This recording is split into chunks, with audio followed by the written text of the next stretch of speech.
بولیں سر السلام علیکم ورحمۃ اللہ وبرکاتہ نحمده ونصلي على رسول الكريم اما بعد فاعوذ باللہ من الشیطان الرجیم بسم اللہ الرحمن الرحیم. میری تقریر کا عنوان ہے یوم آزادی. میں ایک شعر کے ساتھ اپنی تقریر کو شروع کرنا چاہتی ہوں. ہم اپنی سانسیں تیرے نام کرتے ہیں, ہم اپنی سانسیں تیرے نام کرتے ہیں, اے وطن ہم تیری عظمت کو سلام کرتے ہیں. معزز قابل قدر سامعین, آج ہم یہاں یوم آزادی منانے کے لیے یکجا ہوئے ہیں.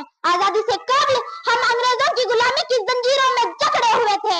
انگریز حکمراں ہم بھارتیوں پر ظلم و ستم کیا کرتے تھے. مسلسل جد و جہاد اور قربانیوں کے بعد ہمارا ملک 15 اگست 1947 کو آزاد ہوا. اسی لیے ہر سال ہم 15 اگست کو جشن یوم آزادی بڑے جوش و خروش سے مناتے ہیں. آج ہم 78واں یوم آزادی منا رہے ہیں.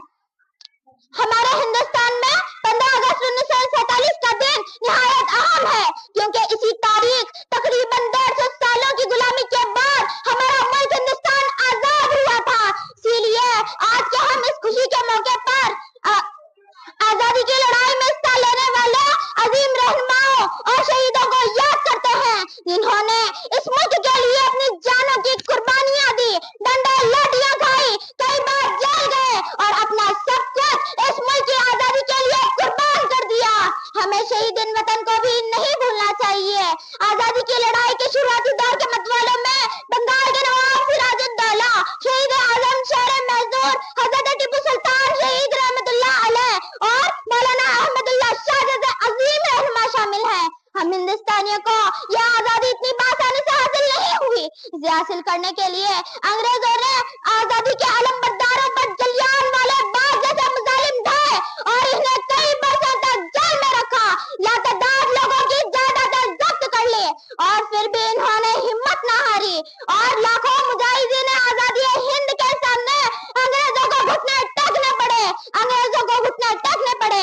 اور آزادی کی پہلی جنگ 1857 کو غدر کی صورت میں ہوئی, جس میں ناکامی حاصل ہو جانے کی وجہ سے ہزاروں تعداد کے بھارتیوں کو انگریزوں نے پھانسی کے تختے پر چڑھا دیا اور لاتعداد لوگوں کی جائیدادیں ضبط کر لی.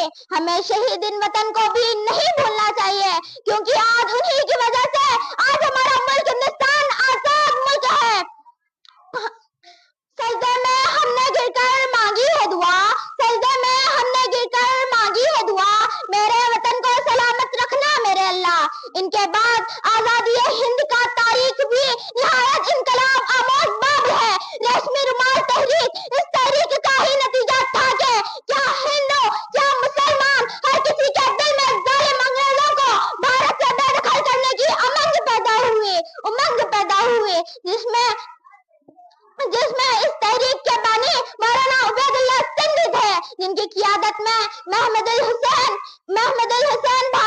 مرحوم انگریزوں کو بھارت سے بے دخل کرنے کے لیے ہمیشہ متحرک رہتے تھے.